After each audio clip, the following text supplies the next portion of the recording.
Everyone, I hope you all are learning from my videos.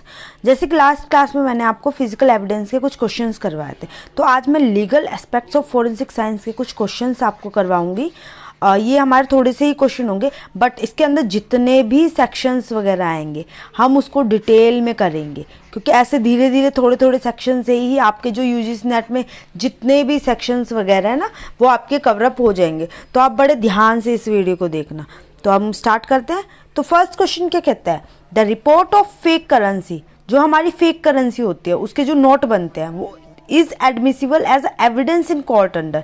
जो हमारी fake currencies आती हैं, सिक्के आते हैं, नोट्स आते हैं, कॉइन आते हैं, तो हम उनके एविडेंस को कोर्ट में कौन से सेक्शन के अंदर रखते हैं। ठीक है, तो फर्स्ट है IPC 292, second IEA Indian evidence act 292, CrPC 292 and CrPC 291।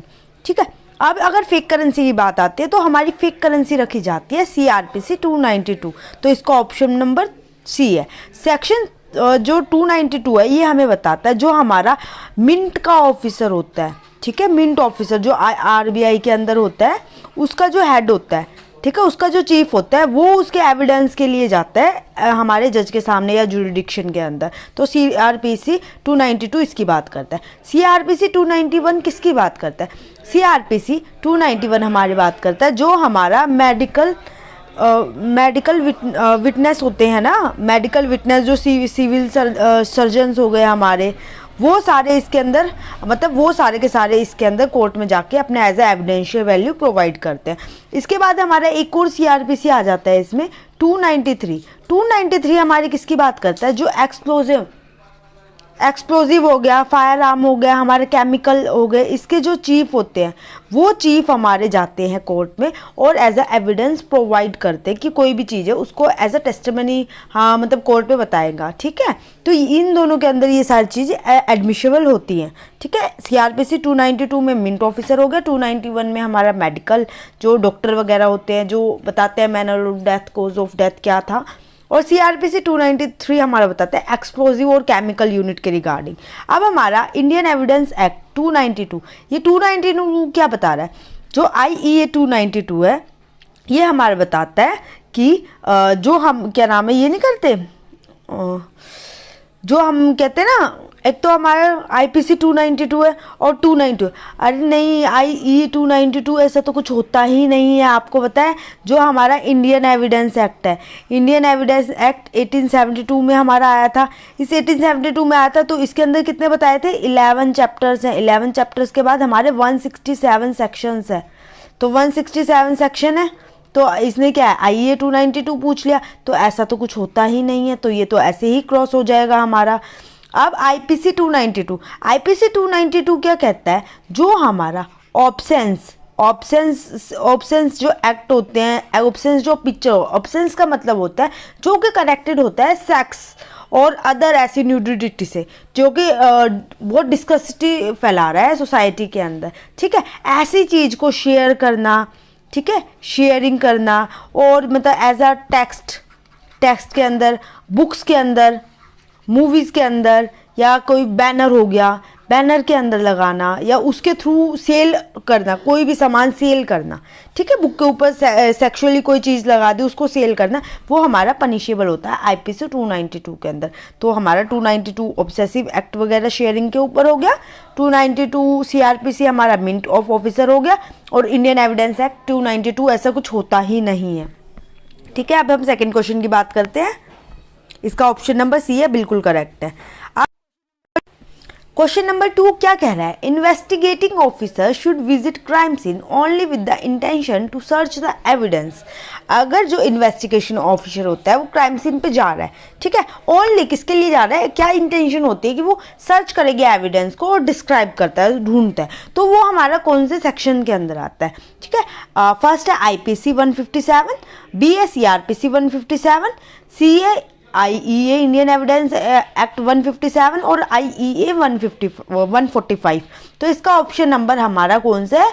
B, CrPC 157। CrPC 157 हमारा क्या कहता है? सीआरपीसी 157 कहता है जो हमारी प्रीलिमिनरी इन्वेस्टिगेशन होती है, ठीक है, प्रीलिमिनरी इन्वेस्टिगेशन हम कर रहे हैं किसी भी केस की, ठीक है, वो इसके अंदर आ जाती है इन्वेस्टिगेशन। लाइक अगर किसी के पास कॉग्निजिबल कोई एक्ट हुआ है, पुलिस वालों के पास कॉल जाती है, तो वो एज अ क्राइम सीन पे आता है। प्रीलिमिनरी सारी चीज़ देखते हैं, किस टाइप का क्राइम हुआ है, क्या वहाँ पे हो सकता है, ये एक्सीडेंटल लग रहा है या नेचुरल लग रहा है।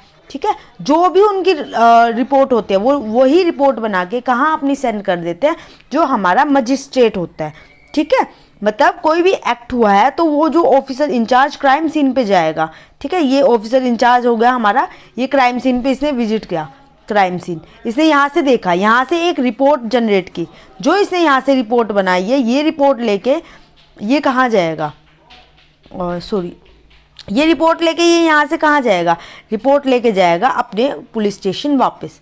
ठीक है, स्टेशन ये पहुँचा, यहाँ से इसने ये रिपोर्ट कहाँ दी, इसने ये रिपोर्ट दी अपने मजिस्ट्रेट को।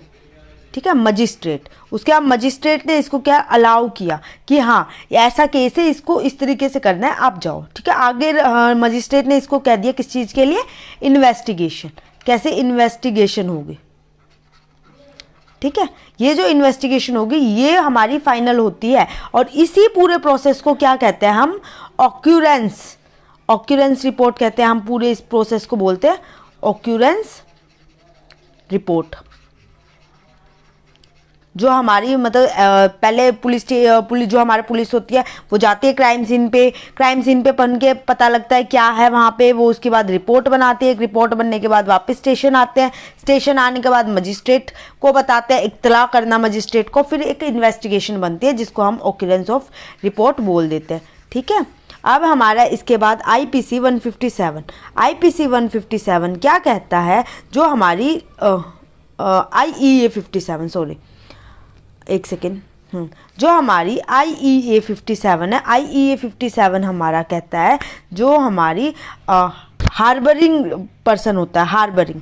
ठीक है, हार्बरिंग पर्सन वो होता है हमारे, ये क्या होता है हार्बरिंग पर्सन, जो हार्बरिंग पर्सन होता है जो कि बुरे किसी ने अगर क्राइम कमिट किया है। ठीक है, सॉरी IPC 57 है ये, हम है ना IPC 57 है। IPC 57 क्या कहता है, जो हमारा हार्बरिंग पर्सन होता है, वो हार्बरिंग पर्सन किसी को अनलॉफुल एक्ट को, ठीक है, अनलॉफुल एक्ट को हाइड कर रहा है, छुपा रहा है। ठीक है, और या उसमें इन्वॉल्व हो रहा है, उसको छुपा, अगर किसी ने किसी का खून कर दिया और आप उसको छुपा रहे हो, तो आप वैसे पर्सन बन रहे हो ना कि उसको हाइड कर रहे हो, उस क्राइम के भागीदारी बन रहे हो, तो वो हमारा IPC 157 के अंदर आता है। ठीक है, अब इंडियन एविडेंस एक्ट 157 IEA 157 क्या कहता है, रिफ्रेशिंग मेमोरी। ठीक है, अब रिफ्रेशिंग मेमोरी की बात आती है तो ये क्या होता है, अब कोर्ट के अंदर जब गए हैं, ठीक है, एज अ विटनेस कोई कोर्ट में गया है, तो वो कोर्ट में जाता है, उससे टेस्टिमनी ली जाती है। ठीक है, अब उससे चीज़ें पूछी जाती है। अब जो उससे प्रीवियस हमारी स्टेटमेंट दी होगी, ठीक है, जो प्रीवियस स्टेटमेंट, अब प्रीवियस स्टेटमेंट कौन से सेक्शन के अंदर आ जाते हैं, जो हमारी प्रीवियस स्टेटमेंट होती है वो हमारी 161 के अंदर आते हैं, सेक्शन 161 के अंदर आती है।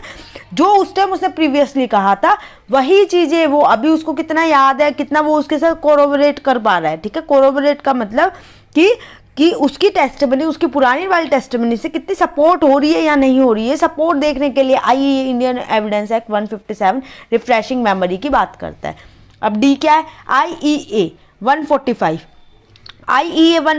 क्या कहता है, जो हमारा क्रॉस एग्जामिनेशन होता है, क्रॉस एग्जामिनेशन।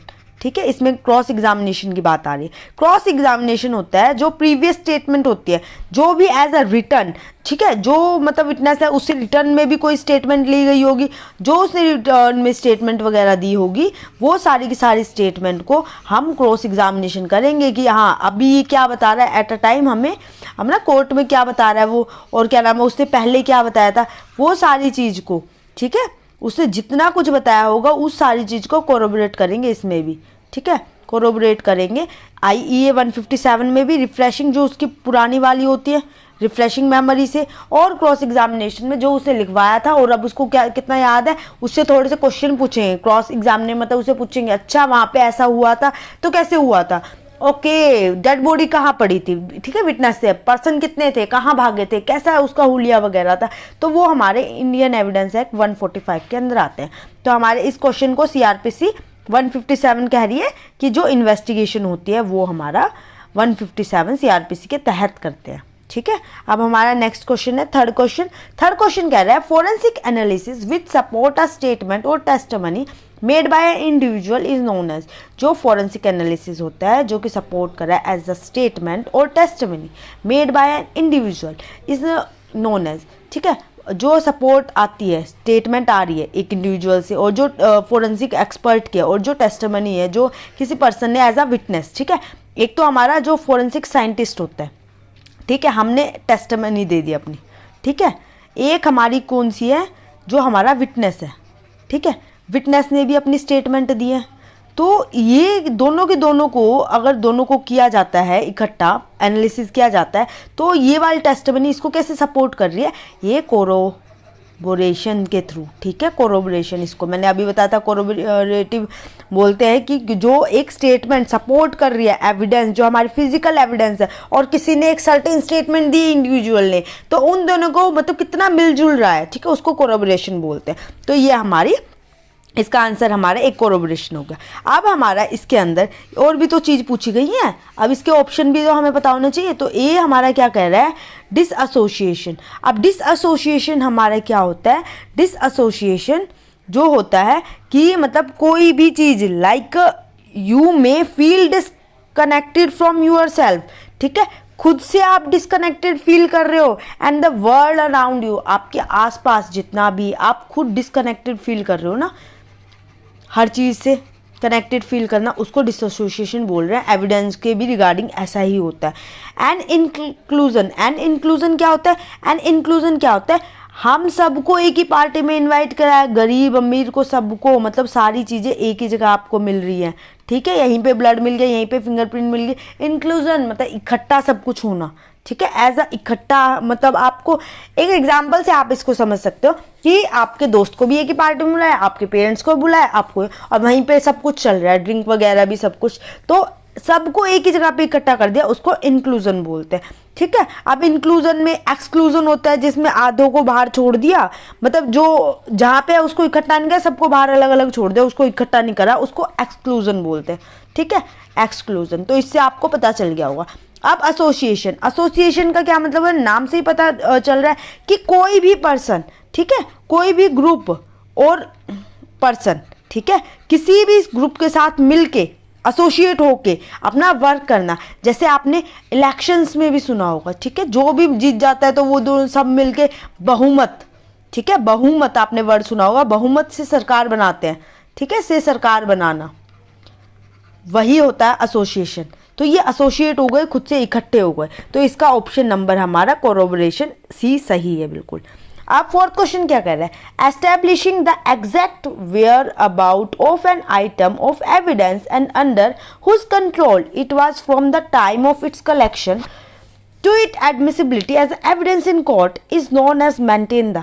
मतलब ये क्या कह रहा है, the exact whereabouts of an item of evidence, जो भी आइटम ऑफ एविडेंस है और किसके कंट्रोल में रहता है फ्रॉम द टाइम जब उसको कलेक्ट किया है, और एडमिसिबिलिटी इन कोर्ट, जब तक हम उसको कोर्ट में शो कर रहे हैं, तो उसको क्या बोलते हैं।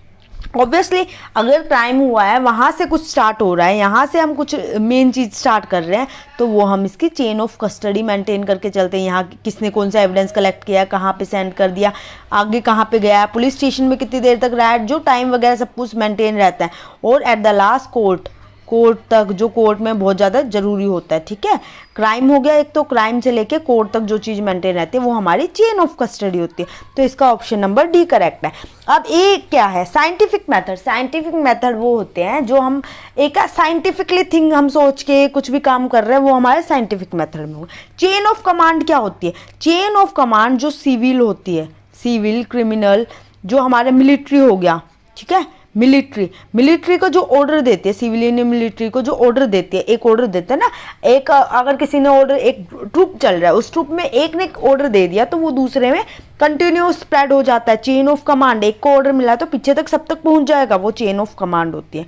एस्टेब्लिश अ लिंकेज, आपको फिजिकल एविडेंस मिला है तो एविडेंस को किसी भी क्रिमिनल से कनेक्ट करने के लिए, ठीक है, क्रिमिनल से कनेक्ट करने के लिए जो एक लिंकेज सेट करते हैं, ठीक है, डीएनए मिला इससे मैच हो रहा है, फिंगरप्रिंट मिली है इससे मैच हो रही है, तो वो हमारी लिंकेज होता है, एस्टेब्लिशिंग अ लिंकेज।